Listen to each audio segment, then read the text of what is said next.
Ok, então continuemos nosso estudo dos grafos aleatórios, Erdős, Renyi e Gilbert. Então essa aqui, equivalente à aula 11, que seria a nossa parte 2. Tá?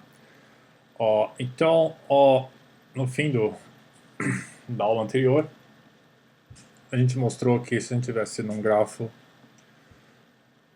GNP, modelo GNP, onde P era D sobre N, né? Então um regime esparso, a gente mostrou que o número esperado de triângulos em G,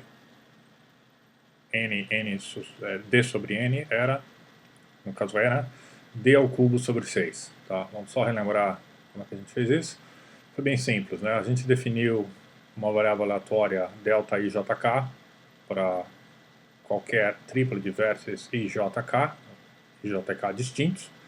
Então ela valia 1 se o I e o JK eles pertenciam a um triângulo, ou seja, tinha as arestas IJ, IK e JK no grafo G, de G, N, D sobre N, e zero em caso contrário. Bom, a gente sabe que existem N tomar 3 triplas de vértices distintos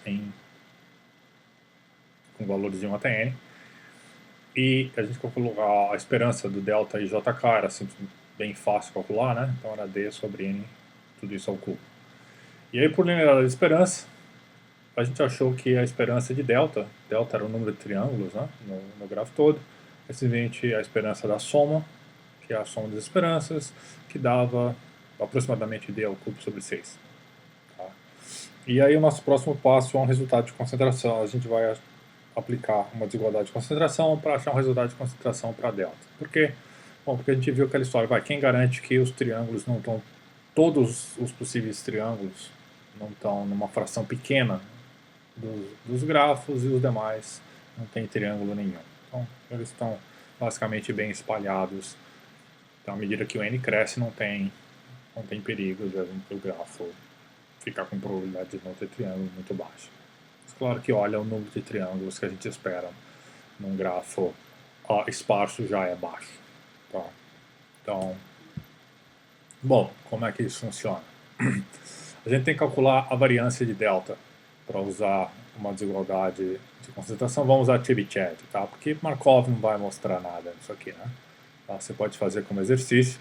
Markov vai ser uma desigualdade muito fraca para garantir qualquer coisa aqui, tá? Então, vamos usar Chebyshev. Para usar Chebyshev, lembra, a gente precisa da variância da variável aleatória delta aqui. E também porque a gente vai aprender coisas interessantes calculando a variância dessa variável. Tá?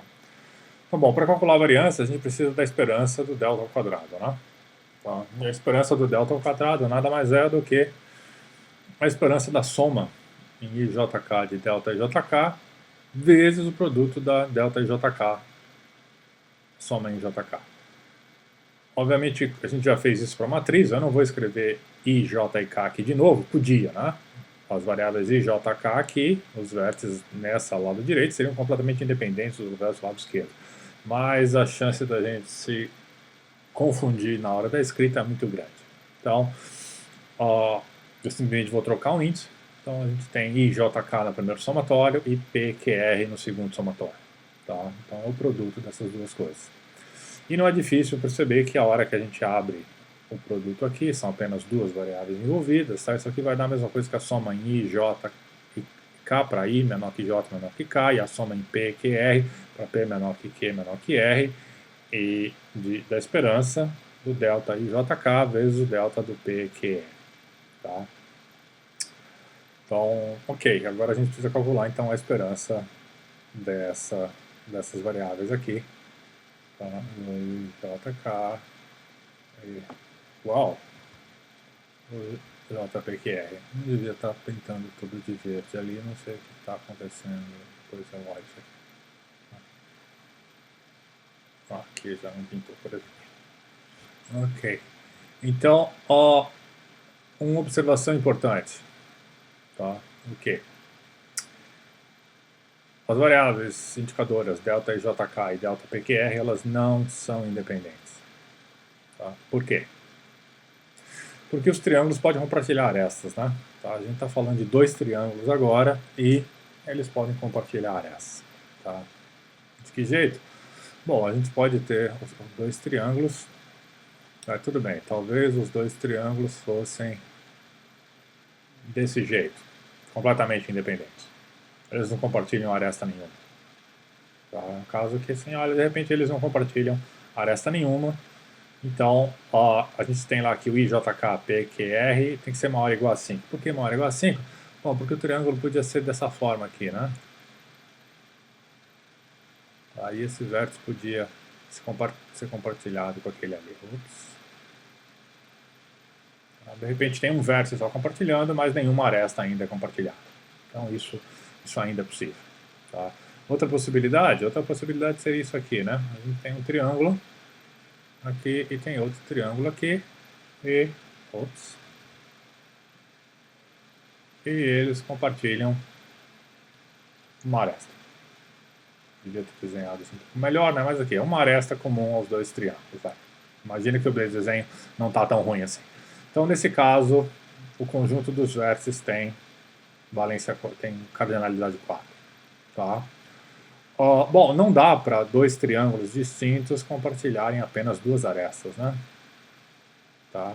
Não tem como isso acontecer. Se eles compartilham duas arestas, eles vão ter que compartilhar três, né?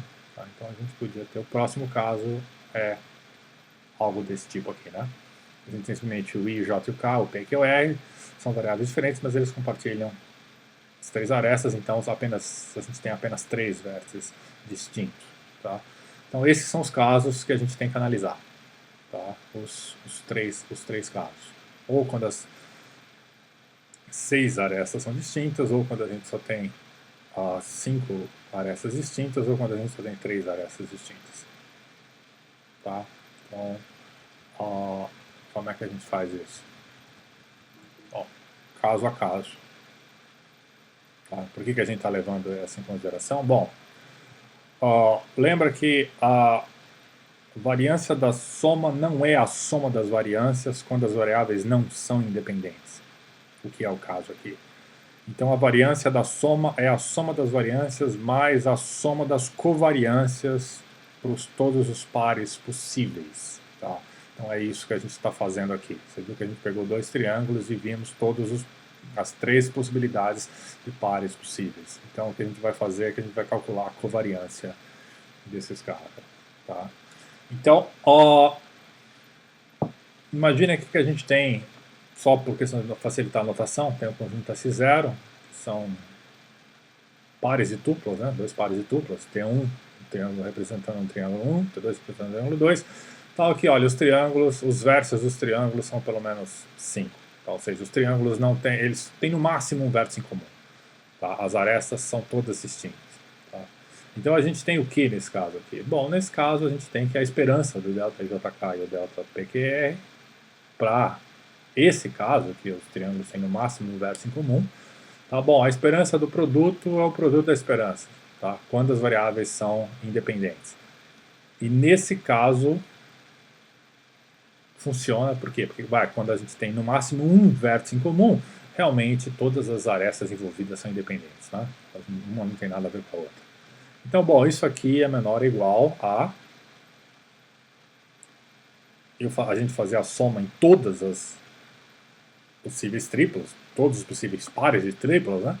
Detalhe aqui, nós não temos todos os possíveis pares de tripla. Aqui em S0 nós temos menos elementos sendo somados do que em JK e PQR, né? Em S0 a gente só tem as triplas que não têm arestas incomuns.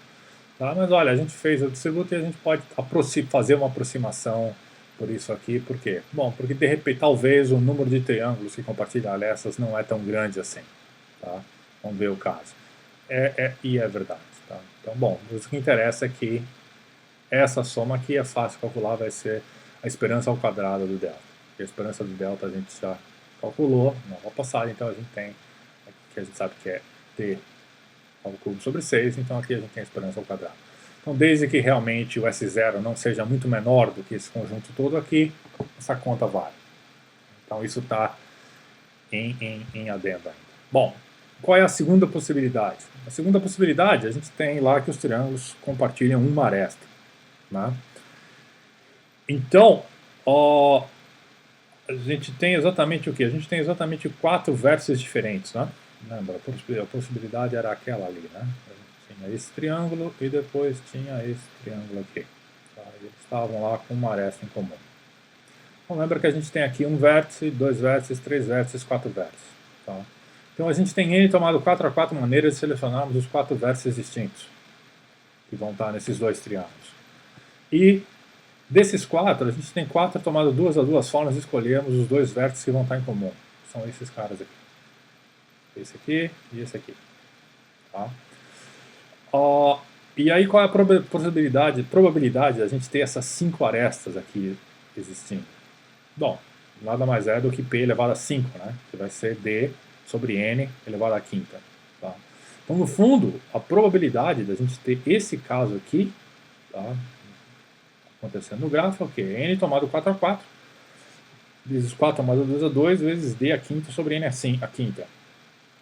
Aqui não é difícil perceber que esse N aqui é o que? Ele é da ordem de N a 4. Ops.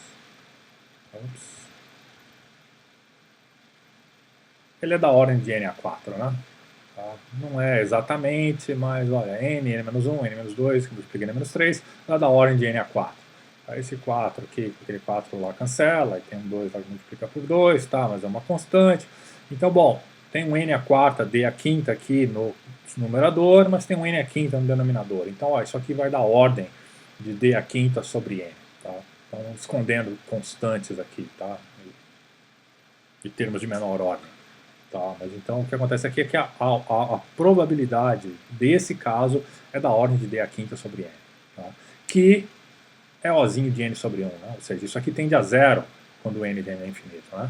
Então se esse N aqui está indo, parece que meu queria estar indo para infinito, então essa, eu deveria ter desenhado assim, né? Se esse N está indo para infinito, então essa probabilidade aqui está indo para zero. Tá? Ou seja, então, o que a gente ganha disso? A probabilidade, tá, de dois triângulos compartilharem uma única aresta, ela é bastante pequena. Tá? À medida que o N cresce, isso aqui fica um evento cada vez mais raro. Tá? Então, realmente, lá naquela aproximação que a gente fez aqui em cima, tá, para aproximar o S0 pelo par das duas triplas, realmente esse caso que os triângulos compartilham somente uma aresta, ele desaparece à medida que o N cresce. Então, se não tem problema ali. Tá? Falta o que agora? Falta o último caso, né? O caso em que os triângulos compartilham as 3 arestas. Tá?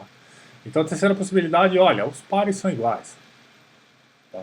Então, no fundo, o produto, a esperança do produto dessas variáveis, olha, as variáveis indicadoras elas vão ser iguais.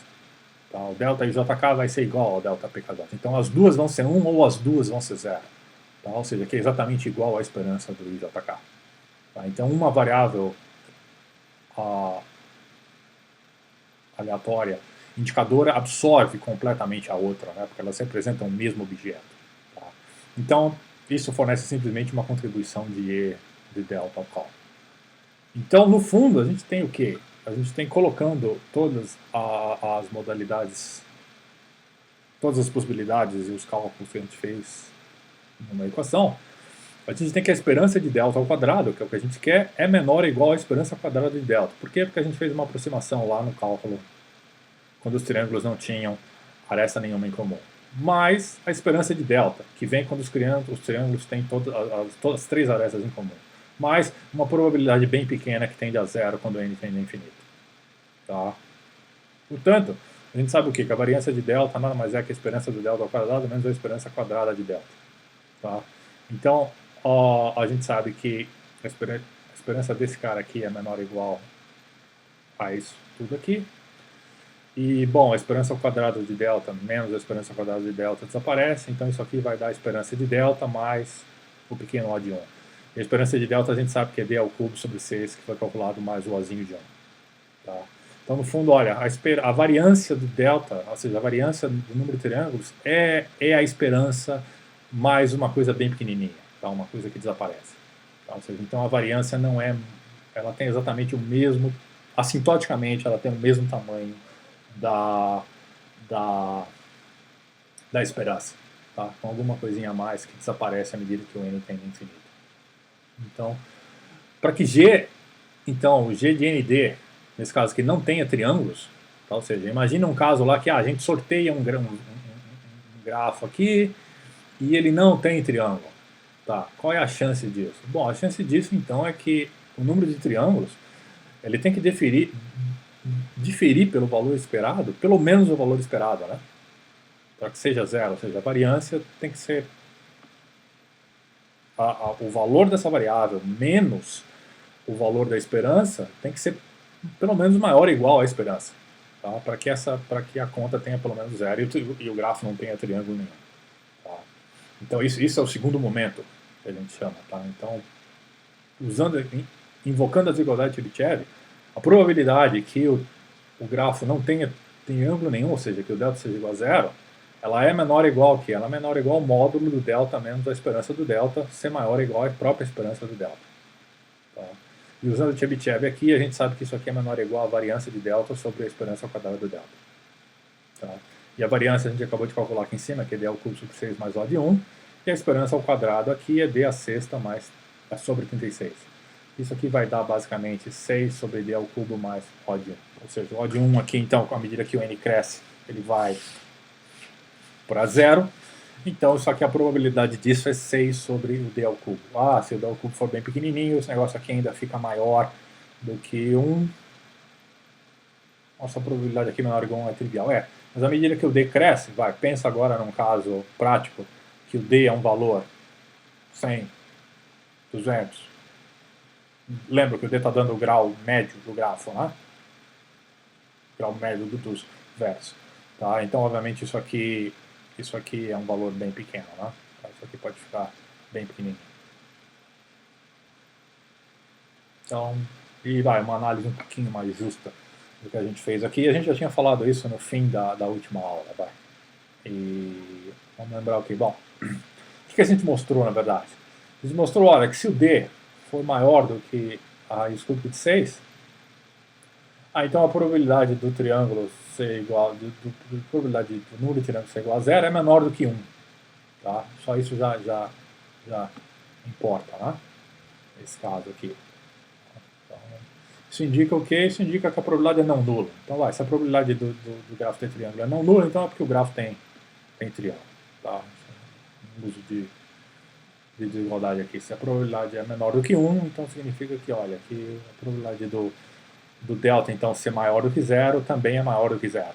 Tá? Então, olha, o grafo vai ter algum triângulo. Tá? Se o D for menor que a raiz cúbica de 6, lembra lá que a gente mencionou que a esperança era menor do que 1. Então não tem aresta suficiente para o grafo ter triângulo. Tá? Então, de novo, se o grau médio for muito pequeno, não vai sequer ter aresta para ter triângulo. E bom, o que é o D igual a raiz cúbica de 6? É um valor crítico, né? De transição. Por quê? Porque a esperança dá exatamente 1, então tem aresta suficiente. Olha, mas a probabilidade é menor do delta ser igual a 0 é menor ou igual a 1, ou seja, então pode não ter triângulo mesmo assim. Tá? Então, quando o D é a raiz cúbica de 6, é um valor crítico, o triângulo pode aparecer, pode não aparecer. Abaixo a gente sabe que não tem como ter triângulo, porque não tem aresta suficiente, tá? Na esperança. Tá? E acima a probabilidade de ter triângulo é maior do que zero. Então o triângulo está lá. Tá? Então, o desenvolvimento mostra o quê? Mostra que tem um regime de existência. Né? O regime de existência é quando o D for maior do que a raiz cúbica de 6. É o regime supercrítico. Tá? Crítico é quando o D for igual à raiz cúbica de 6. Subcrítico quando for menor, supercrítico quando for maior. Tá? Então, os triângulos estão espalhados por todos os grafos. Tá? Não tem aquela história de que tem uma fração pequenininha, tem uma fração pequena dos grafos onde estão todos os triângulos e nos demais grafos os triângulos não estão lá. Não. Os triângulos estão, olha, eles não acontecem muito, eles dependem do D, mas eles estão espalhados. Tá? E, obviamente, isso acontece com alta probabilidade quando o D for muito maior do que o 3 sobre 6. Tá? Se pegar um D grande, a probabilidade aumenta muito. Tá? O que segue como corolário é uma consequência direta disso que a gente acabou de provar, e por isso eu estou deixando como exercício aqui. Tá? É para você mostrar que com alta probabilidade nenhum vértice pertence a mais do grafo G, N, D sobre N pertence a mais de um triângulo. Tá? Se você parar para pensar direitinho na história, a gente acabou mostrando isso também. Tá? Então aí eu quero que você tire esse resultado aí de dentro. Tá? Pensa um pouco, é um belo exercício para ver se você entendeu exatamente o que a gente fez aí. Tá? O fato é, se você pegar lá um grafo GN D sobre N, e para qualquer vértice a probabilidade dele estar em mais de um triângulo assim, tende a zero. É o que está escrito aí. Tá? É um exercício simples e bom. Tá? Bom, o que mais a gente pode concluir dessa história que a gente acabou de mostrar? Lembra que a gente definiu a transitividade absoluta, né, o coeficiente de clusterização? Tá? Alguns autores usam a letra grande C em vez do nosso psi de G lá, que era dada como 3 vezes o número de triângulos sobre o número de 2 caminhos em G. Né? Então a gente tinha 3 vértices, que a gente estava basicamente calculando, tinha lá um vértice, outro vértice, outro vértice, e aí a gente tinha lá uma tripla. Ops, o negócio está fazendo essas. Eu não queria que isso aqui tivesse feito essa seta aqui, mas. Ups, pegou tudo. Não, tá certo. Então, qual é a chance disso aqui ser uma aresta, né? Essa é a ideia. Então a gente tinha lá 2 caminhos, queria saber se isso aqui formava um triângulo. Então, era a probabilidade que 2 vértices que têm um vizinho em comum também serem vizinhos. Né? Essa é a ideia do que estava dito aqui de uma forma frequentista, né? Num grafo determinístico. Bom, não é difícil perceber o quê? Que o que a gente acabou de mostrar é que com G de G, N, D, bom, o que a gente acabou de mostrar? A gente acabou de mostrar que, olha, que o número de triângulos esperado é D ao cubo sobre 6, e que a variância é de delta menor ou igual à esperança de delta mais O de 1, né? Ou seja, a variância é menos que isso aqui. Então, ou seja, a gente espera que, olha, o número de triângulos é bem baixo. Tá? O grafo é esparso e o número de triângulos é bem baixo. E é exatamente o que a gente tira aqui, porque, bom, qual é a chance, qual é num grafo aleatório, N, um grafo aleatório Poisson, né? N, D sobre N, vamos chamar isso aqui de grafo aleatório Poisson, qual é a chance realmente, qual é o valor da transitividade absoluta? É exatamente o D sobre N, né? Que é a probabilidade de uma aresta estar envolvida, né? Tá? É isso que a gente está calculando aqui. Tá? Qual é a probabilidade de 2 vértices vizinhos, que a gente sabe lá que são vizinhos, tá? Deles terem um vizinho, dois vértices que têm um vizinho em comum, tá? Deles serem vizinhos. Então está faltando só uma aresta. Tá? Então é D sobre N. Isso aqui tende a zero quando N vai para o infinito. Né? Tá? Então, sabe aqui a transitividade em grafos aleatórios Poisson ela é muito baixa. Tá? E isso está em desacordo com o que a gente observa em redes sociais, por exemplo, redes sociais reais. Tá? Que elas são esparsas, mas o número de triângulos que elas têm é muito alto. Tá? É muito comum amigos terem amigos em comuns, e pessoas que têm amigos em comuns também sem amigos. Não é fato, obviamente, mas é muito comum. Então, redes sociais são tomadas por triângulos. Então, mais uma evidência que a gente tem aqui que, olha, que o modelo de Erdős, Rane e Gilbert, tá? O modelo de Gilbert-Poisson, que ele não é o melhor modelo para uma rede social. Tá? Mas isso aqui é uma... Então, além de ele não ter a presença de hubs, ou seja, o decaimento da distribuição dos graus ser muito abrupto, ser exponencial, é uma rede também que não tem muitos triângulos. Tá? Então, esse é mais um segundo ponto que ela difere das redes reais, principalmente das redes sociais reais. Tá? Mas tem algumas outras características que ela se aproxima bem, e é isso que a gente vai ver agora no próximo. Deixa eu ver o próximo slide que a gente tem. Tá, vamos falar aqui vamos falar dessa parte já ainda nesse vídeo. que é a história da alta probabilidade, né, e o quase certamente. Tá? Então imagine que a gente tem lá uma propriedade monótona de grafos. Por exemplo, a história do triângulo é uma propriedade monótona, né? Tá? Se um grafo tem triângulos, um supergrafo dele vai ter triângulos também. Tá? É a monótona crescente. Tá? Então a gente diz que o grafo G, o GNP, ele satisfaz a propriedade, né? Tem uma relação aqui, e ele satisfaz essa propriedade com alta probabilidade, tá? Se a probabilidade do G satisfazer a propriedade, ou seja, do G pertencer ao P aqui, tá? É igual a 1 menos Ozinho de 1. E lembra que o Ozinho de 1 tende a 0 quando n tende a infinito. Então, no fundo, essa probabilidade aqui está indo para 1 quando n está indo para infinito. Ou seja, só mostrando que, olha, que para alguns grafos pequenos, com poucos vértices, pode até não ser verdade, mas à medida que o número de vértices vai crescendo, tá?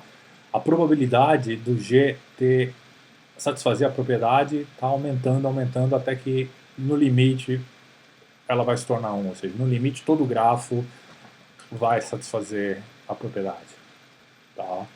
Até escrevi aqui o que o OD1 está fazendo. Né? O OD1 é qualquer função f de n que vai para 0 quando n vai para o infinito. Tá? Ou seja, isso aqui está dizendo que quase todos os grafos aleatórios possuem ou satisfazem a propriedade.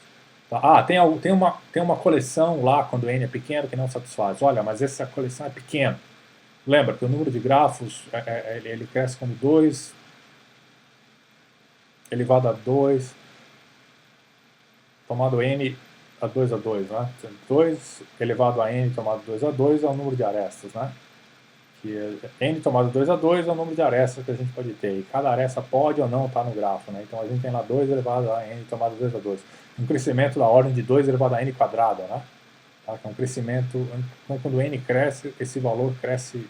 É super exponencial, esse crescimento já. Então, olha, o número de grafos que realmente não vão satisfazer a propriedade é pequeno. Tá?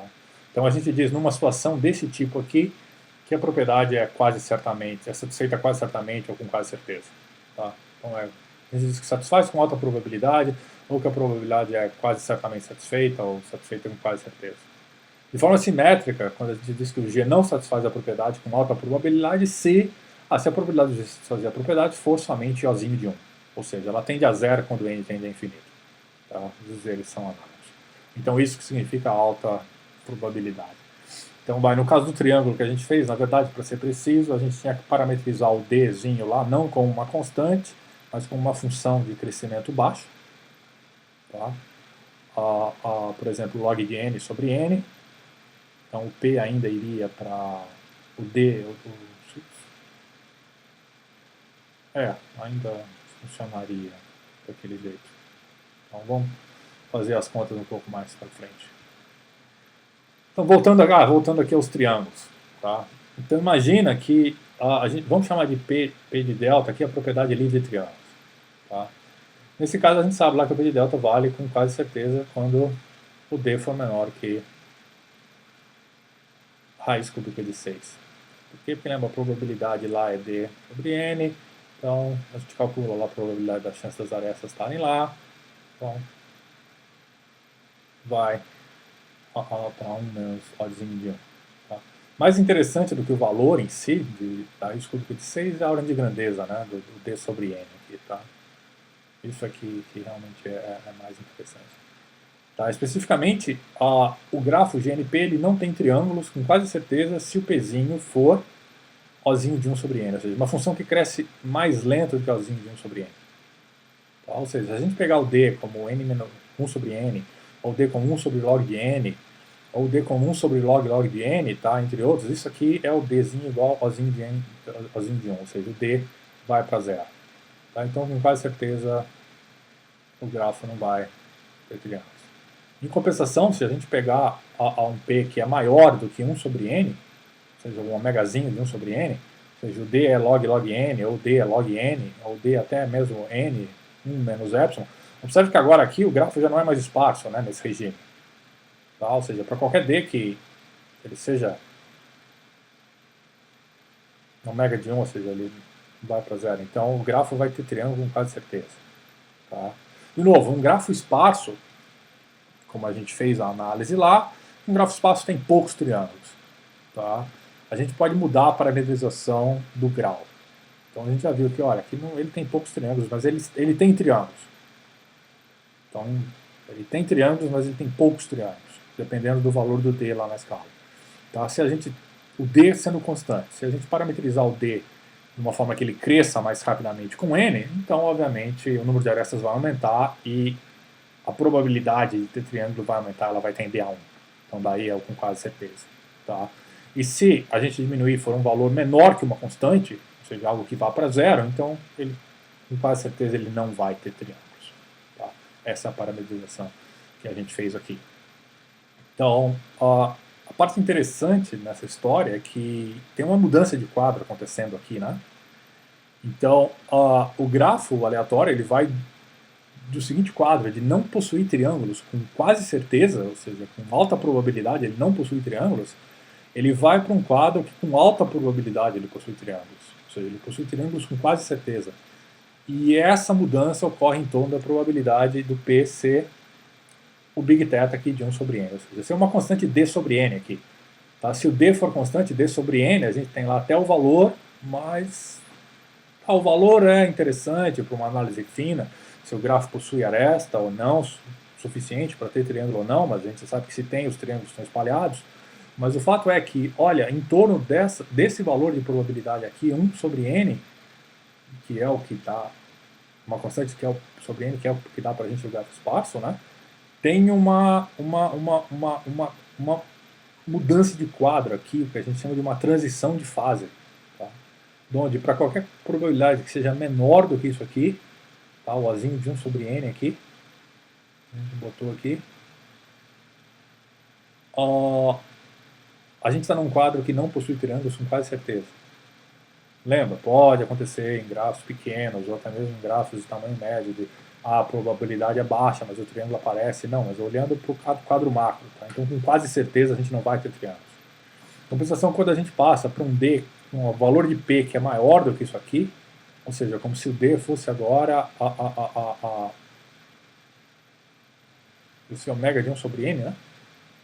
Tá? Funções maiores, a gente passa por uma condição de quase certeza. Tá? Então a gente diz que a função 1 sobre N, que é no fundo C sobre N, né, com C maior que zero constante aqui, ela é um limiar para essa propriedade. Tá? Um limiar da transição de fase. É quando a gente vem de uma situação que não tem com quase certeza para tem com quase certeza, ou seja, não tem com alta probabilidade para tem com alta probabilidade. E isso não é uma transição de fase, porque não é uma coisa que vai acontecendo assim, linearmente, a probabilidade vai aumentando, a chance vai aumentando, não, tem uma transição aqui que ela pode ser ligeiramente abrupta, tá? Não necessariamente, mas é uma transição de fase e ela pode ser meio abrupta. No caso do triângulo ela não é totalmente abrupta, mas em outras propriedades ela é. Tá? Falando um pouco mais a respeito disso, limiares e transições de fase. Tá? Eu acho que eu vou deixar isso aqui para o próximo vídeo.